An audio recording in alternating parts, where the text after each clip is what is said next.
Hey everyone, welcome back to the Movie Couple channel. I'm Wendy and here is my review for Despicable Me 4. Gru welcomes a new member to the family, Gru Jr., who is intended on tormenting his dad. However, their peaceful existence soon comes crashing down when criminal mastermind Maxime Lamel escapes from prison and vows revenge against Gru. I have been a fan of the Despicable Me franchise for a long time. I've enjoyed the Minions movie. I think I did miss I think it was like the second Minions movie, but Dustin did cover it on the channel if you want to check out the review for that. But Despicable Me, I think it's kind of the strongest collection of movies within the Minions franchise, if you will, because I think it has the most character-driven storylines, including Gru and the girls and obviously the Minions.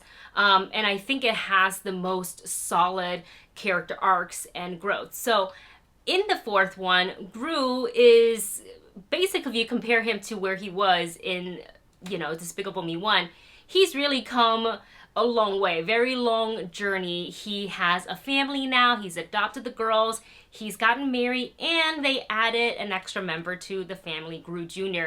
And I think what's really funny is that Gru, in the trailers you definitely see this, Gru has so much love to give to, his daughters, his son, to his wife. But the funniest, and they kind of reciprocate the feeling, obviously. It's very lovey-dovey and very cute. With the exception of Gru Jr., which is exactly he looks just like a miniature Gru. And I think it's just really funny throughout the whole movie that no matter how hard Gru tries, the son's just not giving him time of the day, but dotes on his mother and his older sisters, and it's kind of a running gag throughout the whole movie, and it's hilarious. In this movie, we are introduced to a brand new villain by the name of Maxime, who went to the same school as Gru. So there is a little bit of a rivalry already there, and I think they had a really good chance of building a really, really strong villain. However, I don't think Maxime, even though he seems, pretty strong and powerful, he wasn't as well fleshed out as some of the other villains we've seen in the Despicable Me franchise. So because Maxime has broken out of prison and is set on getting revenge against Gru and his entire family basically has to uproot their lives and go into witness protection program, and they move into this almost, I would compare it to, it's the suburbs, right? But upscale. So almost kind of Beverly Hills sort of a, neighborhood, and very preppy neighbors, country club vibes.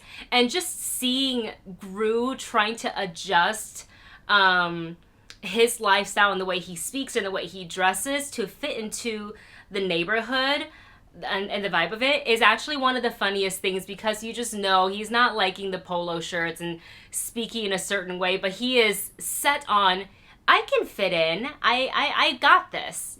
For the longest time I was the baddest villain, and now I'm working with the AVL, I've got this. And it was so funny to watch him try so hard but fail, but everybody just kind of accepts it in the most okay, sure, Gru, whatever you say sort of a way, which is something I do love about these movies. So aside from the threat of the new villain, the family also faces a lot of obstacles when it comes to, being uprooted from their lives and having to move into this new neighborhood. The girls don't have any friends. Lucy doesn't have any friends. They all have to take on new identities.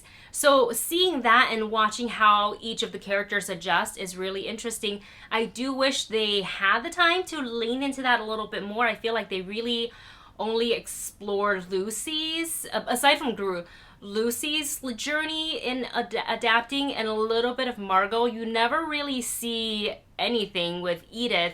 And then with Agnes, as expected, they kind of played on the, but I miss my friends and I just want to go home.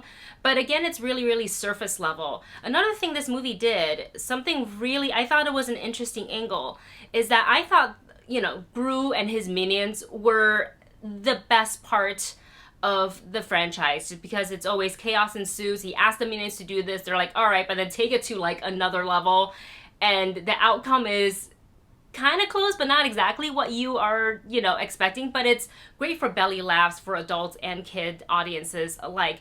But in this movie, they have split most of the Minions, and they assigned them to train and work within the AVL. And then they left Gru with, like, I think just a handful. I think like maybe 2 or 3 of them. And I think that took a lot of what makes the Despicable Me franchise so special away. Like, yeah, you still get Minions. You actually get some, like, super Minions, which is cool to see. But they're not with Gru. And I think a lot of the fun that comes with Despicable Me is how Gru interacts with his many Minions and how the many Minions mingle with the girls and etc. So I felt like that was an interesting choice. I didn't love it. I kind of missed having all the Minions together. And I get why they did it. I get it. It's because they're under witness protection. It would be super suspicious if these new neighbors all of a sudden came with, like, I don't know, hundreds, if not thousands of Minions in a household. And you know the Minions wouldn't be good at hiding. But I still missed seeing all of them together. There is another character that was introduced in this movie who I absolutely loved, and it is Poppy, and she is voiced by Joey King. And she's a teenager and has kind of like a little bit in the beginning, tiny bit of a crossover with the girls. Later on you'll see a little bit more of that. But she probably, out of all the characters and all the stories they were telling, she probably had the best arc out of everybody. And also, I might be a little biased because she is BTS ARMY. If you saw the movie, you know. So that automatically made me go, I'm Team Poppy. But I really liked her addition, and I would love to see her. I think they've set it up that she can appear in future Despicable Me films. So with that said, I do think Despicable Me 4 is a very entertaining, very fun film. If you've enjoyed the films from the franchise, whether it's the Despicable Me collection or the Minions collection, you will like this one. However, I do think that out of all the Despicable Me films, this one I felt least connected to. I felt like it was missing that emotional hit that we felt, especially in the earlier films. And I felt like we should have felt it more because now Gru has a full-fledged family, you know, from adopting the girls to marrying Lucy to having a son. I really thought we would see a little bit more of that, but we didn't. I felt like this one was kind of surface level. I wished more for the villains and that we had more time to explore a couple, like the girl storyline even a little bit, but they didn't really do that. So it was a little bit disappointing. It is still a fun time though, so I'm gonna go ahead and give this movie a stream it. And there you have it. That is my thoughts on Despicable Me 4. Let me know your thoughts once you've seen the movie in the comment section below. Thank you so much for watching. Don't forget to like, share, and subscribe, and I'll see you in the next video.